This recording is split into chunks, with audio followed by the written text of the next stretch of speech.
वो आवाज। आधी रात का वक्त हो चुका था।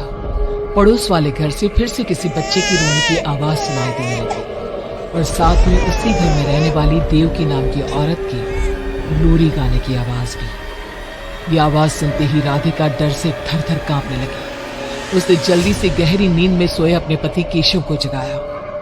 केशव उठो, देखो ना, फिर से किसी की लोरी गाने की आवाज आ रही है बाजू वाले घर से। क्या हुआ राधिका, क्यों परेशान हो रही हो? अरे कोई आवाज नहीं आ रही है यार। लेकिन अभी बस 2 मिनट पहले तो देव की लोरी गा रही थी और एक बच्चा रो रहा था। अरे कोई मूवी देख रहा होगा, उसकी आवाज होगी। देवकी और उसके पति मोनिश ने बताया ना कि उनके बच्चे नहीं होते। उस घर में कोई बच्चा नहीं है।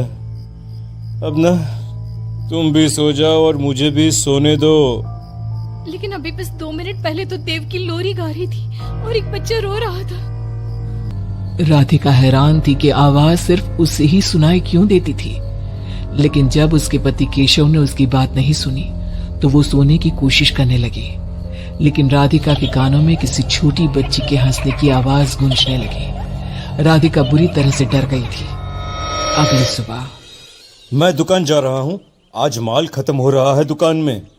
इन दिनों पता नहीं क्यों लोग जमकर खिलौने खरीद रहे हैं। आज बड़े बाजार जाकर सारे खिलौने ले आता हूँ। आप रात होने से पहले आ जाएंगे ना?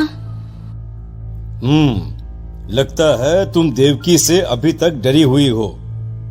अच्छा ठीक है, देखो घर के पीछे वाली गैलरी में मत जाना, क्योंकि वहां से तुम्हें अक्सर देवकी नजर आती है और तुम ना फिर डर जाती हो। ठीक है केशव, मैं आज उधर जाऊंगी ही नहीं। जब भी उधर देखती हूँ कुछ डरावना ही नजर आता है। केशव दुकान चला जाता है। तभी अचानक राधिका को याद आता है कि घर की गैलरी में उसने कुछ कपड़े सुखाए थे। डरते हुए वो वहां जाती है। दूसरी तरफ देवकी की गैलरी नजर आती थी। राधिका जैसे ही कपड़े लेकर वापस आने को पलटती है, उसकी नजर सामने देवकी की गैलरी में पड़ी। वहां एक 4 साल की बच्ची खड़ी होकर उसे घूर रही थी। हे भगवान, ये कौन है? कौन है ये? मैं इससे पूछूं कि इसका नाम क्या है? हाँ, पूछ लेती हूँ, फिर केशव को बताऊंगी। वो मेरी बात पे भरोसा नहीं करते ना। बेटा, कौन हो तुम? हाँ, तुम्हारा नाम क्या है? गुड़िया। तभी अचानक वहां पर देवकी आती है और वो बच्ची गायब हो जाती है। क्या हुआ? आप किससे बात कर रही थी? वो यहाँ पे मैंने एक लड़की को देखा था। वो कौन थी? कहाँ गई वो अभी? कौन लड़की? मैंने कहा ना, मेरे घर में कोई बच्चा नहीं है। मैंने देखा था, वो यही थी। वो आपके पीछे कौन है? राधिका को फील होता है कि किसी ने उसे धीरे से पुकारा, आंटी। राधिका पलट कर देखती है तो वहां वो छोटी बच्ची खड़ी थी। राधिका चीख कर बेहोश हो जाती है। जब उसकी आंख खुलती है तो केशव उसके पास खड़ा था। क्या हुआ राधिका? राधिका, होश में आओ। वो तो भला हो देवकी जी का, जिन्होंने तुम्हें बेहोश पड़ा देखकर मुझे कॉल कर दिया और मैं घर आ गया। तुम उस गैलरी में गई ही क्यों? केशव, वो लड़की यहाँ आ गई थी और वो देवकी, वो ठीक औरत नहीं है। तुम पागल हो गई हो राधिका। आज देवकी जी ने ही मुझे तुम्हारे बारे में बताया। क्या सोचती रहती हो? अरे कोई नहीं है उस घर में। अगले दिन केशव की दुकान जाते वक्त, मैं भी आज आपके साथ चलूंगी। अच्छा ओके, ठीक है, चलो चलो। दुकान पर पहुंचकर, वाह केशव, कितने सारे नए खिलौने। और ये इस पैकेट में क्या है? अरे एक बड़े साइज की डॉल है, मार्केट में नहीं आई है। सोचा अगर लोग खरीदेंगे तो अगली बार और ऑर्डर कर दूंगा। क्या मैं देख लूं इस डॉल को? हाँ देख लेना। मैं जरा माल लेने बड़े बाजार जा रहा हूँ। तुम दुकान संभाल लो और आराम से बैठकर खिलौने देख लो, ठीक है? केशव दुकान से चला जाता है। तभी कुछ देर बाद देव की दुकान पर आती है। कैसी हो तुम? तुम यहाँ क्या लेने आई हो? गुड़िया। गुड़िया? मेरा मतलब तुम गुड़िया का क्या करोगी? तुम्हारे घर में तो बच्चे। तुम मुझे गुड़िया दिखाओ, बस बड़ी वाली गुड़िया। राधिका घबराते हुए बड़ी डॉल का पैकेट खोलती है। बिल्कुल ऐसी ही डॉल चाहिए। आज वो खुश हो जाएगी इसे देखकर। कौन कौन खुश हो जाएगी? देव की अजीब नजरों से राधिका को देखती है और बिना कुछ कहे पैसे देकर चली जाती है।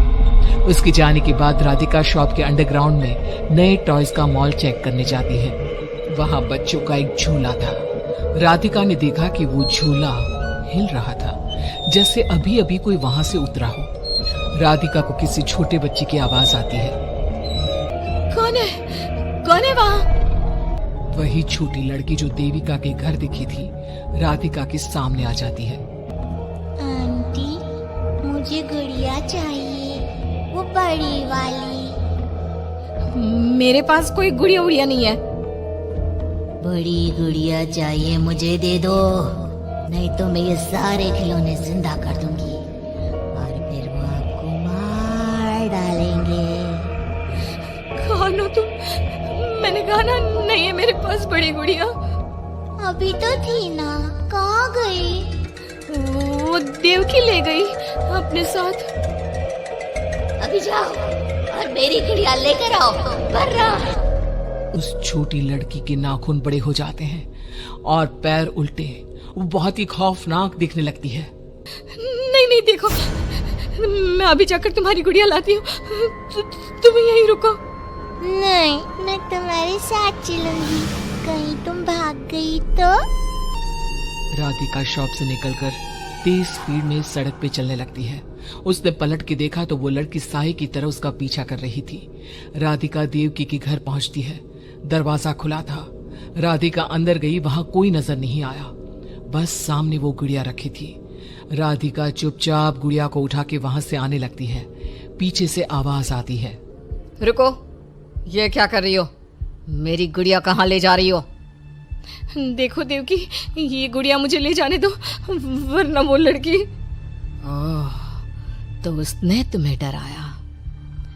उसे तो मैं बुलाती हूँ। गुड़िया, जरा यहाँ आना बेटा। मम्मा, क्या हुआ? मेरी लाडो गुड़िया को बहुत पसंद है।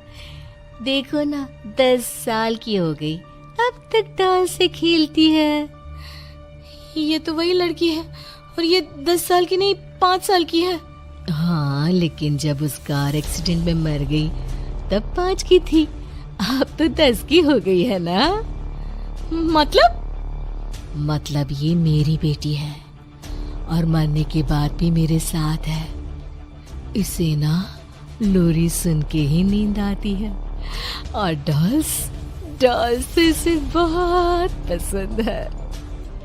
राधिका बुरी तरह से घबरा के भागती है।